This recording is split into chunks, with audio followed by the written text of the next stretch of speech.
Hello friends, Telangana ప్రభుత్వం అందించే కొత్త చేయూత పెన్షన్ల గురించి మనం ఆల్రెడీ ఒక వీడియో చేసుకున్నాం. అయితే చాలామంది కామెంట్స్లలో అడుగుతున్న ప్రశ్న ఏంటంటే, మేము అప్లై చేసుకున్నాం కానీ మాకు పెన్షన్ వస్తుందా రాదా, అసలు ఎవరిని అనర్హులుగా ప్రకటిస్తారు? అందుకే ఈరోజు వీడియోలో ప్రభుత్వం అధికారికంగా విడుదల చేసిన గైడ్లైన్స్ ప్రకారము ఏ కారణాల వల్ల మీకు పెన్షన్ రాదు, ఏ ఆస్తులు ఉద్యోగాలు ఉంటే మిమ్మల్ని పెన్షన్ లిస్ట్ నుంచి తీసేస్తారు అనే ముఖ్యమైన మినహాయింపుల గురించి క్లియర్గా తెలుసుకుందాం. దాంతోపాటు ఈ రూల్స్లో ఉన్న కొన్ని లాజిక్స్ ఎంతవరకు కరెక్ట్ అనేవి కూడా మాట్లాడుకుందాం. వీడియోని ఎక్కడ స్కిప్ చేయకుండా చివరి వరకు చూడండి. అప్పుడే మీ కుటుంబంలోని వ్యక్తులకు పెన్షన్ వస్తుందా రాదా అనేది ఒక క్లారిటీ వస్తుంది.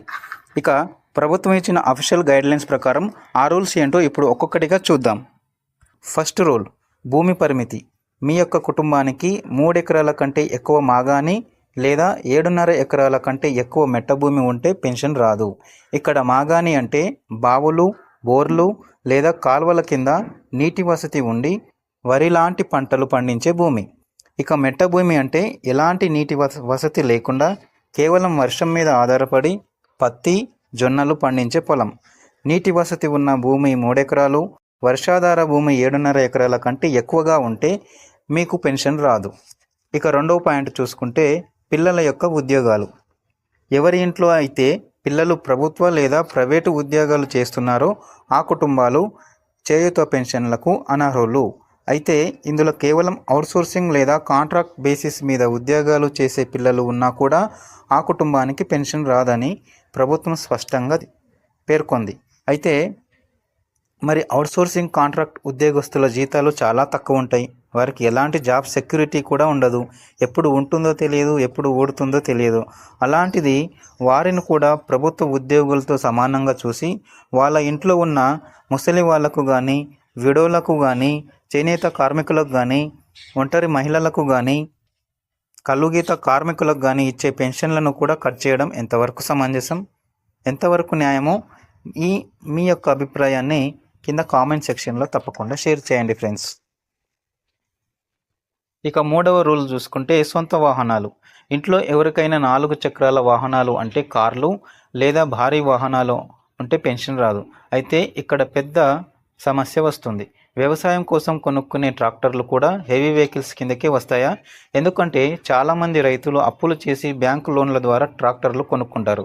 అలాగే చాలామంది యువకులు కూడా లోన్ మీద కార్లు కొని క్యాబ్ డ్రైవర్లుగా తిరుగుతూ అదే జీవనాధారంగా బతుకుతుంటారు. మరి అలాంటి వారిని కూడా కార్లు ఉన్న ధనవంతులుగా చూసి వాళ్ళ ఇంట్లో ఉన్న అర్హులకు పెన్షన్ రాకుండా చేయడం, ఇది కూడా ఎంతవరకు న్యాయమో మీరు కామెంట్ రూపంలో చెప్పండి ఫ్రెండ్స్. ఇక 4వ రూల్ చూసుకుంటే భారీ వ్యాపారాలు వర్సెస్ చిన్న కిరాణా షాపులు. ప్రభుత్వం ఇచ్చిన గైడ్లైన్స్లో ఆయిల్ మిల్లులు, రైస్ మిల్లులు, పెట్రోల్ బంకులు లేదా పెద్ద పెద్ద వ్యాపారాలు ఉన్న కుటుంబాలు అనర్హులని చెప్పారు. కానీ క్షేత్రస్థాయిలో వెరిఫికేషన్కి వచ్చినప్పుడు గ్రామాల్లో కేవలం ఇల్లు గడవడానికి చిన్న కిరాణం కొట్టు, టీ బంకు నడుపుకునే వారిని కూడా వ్యాపారం ఉంది కదా అని అనర్హులుగా ప్రకటించే అవకాశం ఉంది. ఒక చిన్న బడ్డీ కొట్టు నడుపుకునే కుటుంబాలు కూడా పెన్షన్కు ఎలిజిబుల్ కాదా? ప్రభుత్వం వీటి మధ్య తేడాలను గమనించి అర్హులను ప్రకటించాలి. మీ యొక్క అభిప్రాయం ఏంటో కూడా ఈ విషయంలో చెప్పండి ఫ్రెండ్స్. ఇక 5వ రూల్ చూసుకుంటే ఎవరైతే తల్లిదండ్రుల పిల్లలు డాక్టర్లుగా, కాంట్రాక్టర్లుగా లేదా ప్రొఫెషనల్స్గా మరియు సొంత పెద్ద వ్యాపారాలు చేసుకునే వారు ఉంటారో ఆ వారి పిల్లల యొక్క తల్లిదండ్రులకు చేయూత పెన్షన్లు రావు. ఇక 6వ రూల్, ఎవరికైతే ఇంతకుముందే గవర్నమెంట్ నుంచి పెన్షన్ వస్తుందో లేదా ఫ్రీడమ్ ఫైటర్ లాంటి పెన్షన్లు వస్తున్నాయో లేదా ప్రభుత్వం నుంచి గవర్నమెంట్ ఎంప్లాయీస్కి సంబంధించిన పెన్షన్లు వస్తున్నాయో వాళ్ళకు కూడా ఇప్పుడు కొత్త పెన్షన్లు రావు. ఇక 7వ రూల్ చూస్తే వెరిఫికేషన్ ఆఫీసర్ యొక్క పరిశీలన.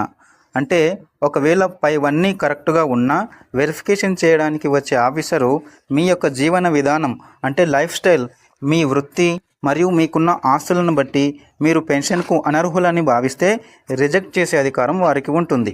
ఇక చివరిగా 8వ రూల్ చూసుకుంటే వార్షిక ఆదాయ పరిమితి. మీ యొక్క కుటుంబ వార్షిక ఆదాయం గ్రామీణ ప్రాంతాల్లో అయితే 1,50,000 దాటితే, అదే పట్టణ ప్రాంతాల్లో అయితే వార్షిక ఆదాయం 2 లక్షలు దాటితే మీరు పెన్షన్కు అనర్హులు. చూశారుగా ఫ్రెండ్స్, గవర్నమెంట్ యొక్క రూల్స్ పెన్షన్లకు సంబంధించి. పై రూల్స్ అన్ని రకాల పెన్షన్లకు వర్తిస్తాయి. అయితే లోన్ కార్లు ఉన్న క్యాబ్ డ్రైవర్లు, ట్రాక్టర్లు ఉన్న చిన్న రైతులు, చిన్న కిరాణా కొట్టు నడుపుకునే పేదలు మరియు అవుట్సోర్సింగ్ కాంట్రాక్టు ఉద్యోగుల కుటుంబాల విషయంలో ఈ రూల్స్ ఎంతవరకు కరెక్టు అనేది ప్రతి ఒక్కరూ ఆలోచించాలి. ఈ రూల్స్పై మీ అభిప్రాయం ఏంటో తప్పకుండా కామెంట్ చేయండి ఫ్రెండ్స్. ఈ ఇన్ఫర్మేషన్ ప్రతి ఒక్కరికి చేరేలా వీడియోని లైక్ చేయండి, అలాగే షేర్ చేయండి. ఇలాంటి మరిన్ని జెన్యూన్ అప్డేట్స్ కోసము మన ఛానల్ని ఇప్పుడే సబ్స్క్రైబ్ చేసుకోండి.